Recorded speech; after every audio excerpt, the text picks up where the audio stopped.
The sky was heavy with gray clouds that morning, casting long shadows across the schoolyard. The kind of day where even laughter feels muted, where the air carries a weight that most ignore, but not Valentina Shevchenko. She felt it deep inside. It wasn't the weather pressing down on her heart. It was something heavier.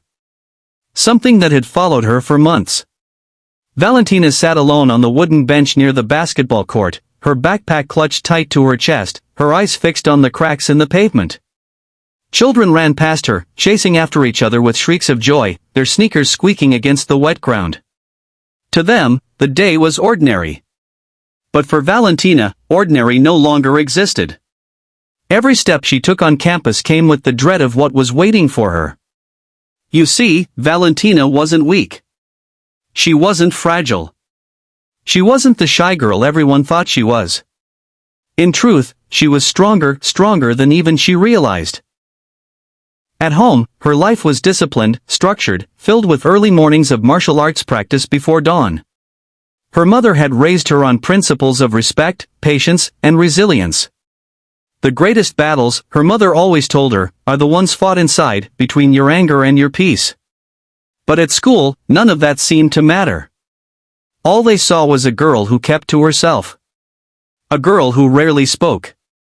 A girl who walked with her head slightly lowered, as though trying to disappear into the crowd. And to the bullies, that made her the perfect target. The bullies. There were 4 of them, 3 boys and 1 girl. Together, they formed a cruel little pack, feeding off one another's laughter and daring one another to push the limits of meanness. Jason, the tallest, was their leader. Loud, brash, always desperate for attention. He came from a broken home, but instead of finding healing, he found control in making others feel small. Mark, his shadow, was less confident, but laughed the loudest whenever Jason humiliated someone. He was the kind who bullied not out of cruelty but out of fear of being the next target. Ryan, the smallest, was the troublemaker. What he lacked in size, he made up for with a sharp tongue, always ready with a cutting insult. And then there was Amber, a girl with a cruel smirk who often instigated the torment with whispers and rumors. She enjoyed watching others squirm under her words. To them, Valentina was entertainment. It started small, books knocked off her desk, whispered insults as she passed by, mocking the way she spoke. But as weeks turned into months, it became relentless. Rumors about her family spread. Lunch trays accidentally spilled on her. Lockers slammed shut just as she tried to reach inside. Valentina endured it all with silence. Her classmates noticed but looked away. Nobody wanted to risk becoming the next victim. One rainy afternoon, when the hall smelled of wet coats and muddy shoes, Valentina felt her patience slipping. She was gathering her things at the end of class when Jason blocked her path. "Where you running off to, silent girl?" he smirked. Mark and Ryan flanked him, while Amber leaned casually against the wall, arms crossed, watching. Valentina didn't answer. She adjusted her bag on her shoulder and tried to step around him. Jason shoved her lightly back. "No, no, no. We're talking to you." Ryan snickered. "Yeah, maybe she lost her voice. Maybe she's a mute." Mark chimed in, "Or maybe she thinks she's better than us." Valentina swallowed hard, keeping her composure. She bent down to pick up the notebook Jason knocked from her hands. But as she did, Ryan noticed something fall out of her bag, a small silver pendant on a thin chain. He picked it up, dangling it mockingly. "What's this? Your little good luck charm? Looks cheap." Valentina froze. That pendant wasn't just jewelry. It was her grandmother's gift, something sacred, something tied to her family's roots. "Give it back," she said, her voice steady but quiet. Jason grinned. "Or what?"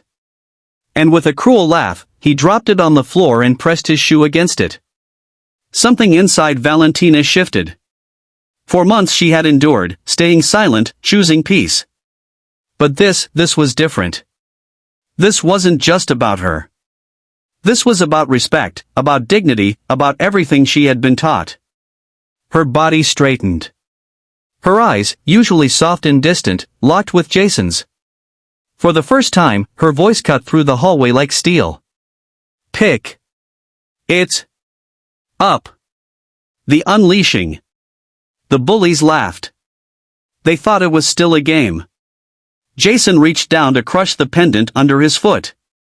But before his shoe could press harder, Valentina moved.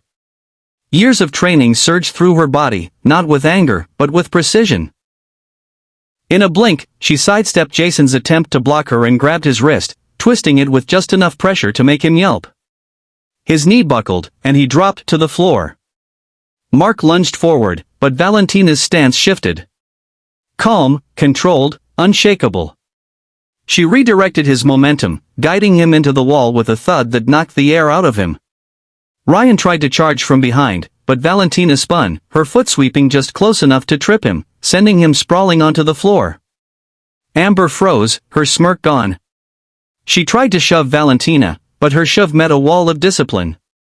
Valentina blocked effortlessly, then stepped back, her gaze steady and unwavering. In seconds, the bullies were on the ground, wide-eyed, trembling. The hallway echoed with their gasps and whimpers. "Please, don't hurt us," Jason stammered. Valentina bent down, picked up her pendant, and slipped it back into her pocket. Her voice was calm, almost gentle. "I never wanted to hurt you. But strength isn't about making others feel small. It's about protecting what matters." And with that, she walked away, her steps measured, her dignity intact. The aftermath. The story spread through the school like wildfire. Whispers filled the halls. Students who had once turned away when Valentina was mocked now looked at her with awe. They had witnessed something extraordinary, not a fight, but a demonstration of real strength. The bullies, once feared, now carried the weight of their shame. They avoided Valentina, but not out of fear of her fists, out of respect for her composure. For the first time, they saw how empty their cruelty had been. A week later, Jason approached her. His voice cracked, his hands stuffed in his pockets. I'm sorry," he muttered. "We were wrong. I was wrong. You didn't deserve any of that." Valentina studied him for a long moment, then nodded. "Apology accepted. Just don't repeat it with anyone."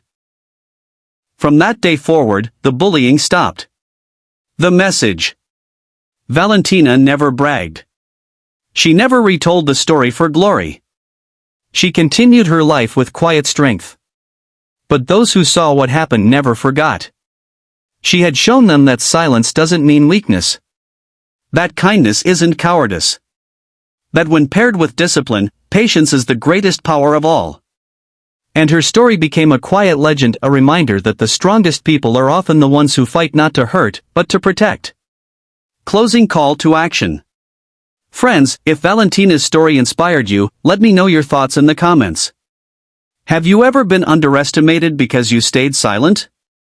Have you ever been pushed to a point where you had to show your true strength? Share your story, I'd love to hear it. And if you want more emotional and powerful stories like this one, don't forget to like, share, and subscribe to Be Kind Always. Because in a world where cruelty is easy, kindness is the true strength we all need.